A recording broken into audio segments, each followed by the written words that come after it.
ভারতের মন গলানোর চেষ্টা ইউনূসের। প্রাক্তন প্রধানমন্ত্রী শেখ হাসিনা ভারতের সঙ্গে সৌজন্য রাখতে যে রীতি চালু করেছিলেন তা বজায় রাখলেন মোহাম্মদ ইউনূসও। বাংলাদেশ থেকে পাঠানো হলো ঝুড়ি ঝুড়ি আম। প্রধানমন্ত্রী নরেন্দ্র মোদীকে এই আম পাঠিয়েছেন ইউনূস, তবে শুধু মোদীকেই নয়, পাশাপাশি মুখ্যমন্ত্রী প্রফেসর ডাক্তার মানিক সাহাকেও আম পাঠিয়েছেন ইউনূস। সোমবারই নয়াদিল্লিতে এসে পৌঁছানোর কথা বাংলাদেশের কয়েক হাজার কেজি আম। পশ্চিমবঙ্গ ত্রিপুরার মুখ্যমন্ত্রীকেও আম পাঠানো হয়েছে।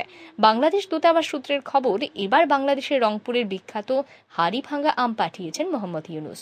খুব রসালো এবং আঁশবিহীন হওয়ায় তা খেতে খুব ভালো।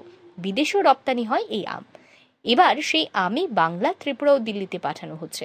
প্রসঙ্গত, ভারত বাংলাদেশের এই আম কূটনীতি হাসিনার আমল থেকেই ছিল। প্রতি বছর আমের মরশুম এলেই জুন জুলাই মাসে ভারতে আম পাঠাতেন প্রধানমন্ত্রী, রাষ্ট্রপতিকে সেই আম দেওয়া হতো।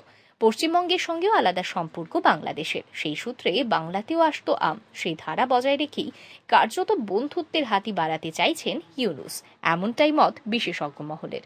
ব্যুরো রিপোর্ট, আর ই নিউজ।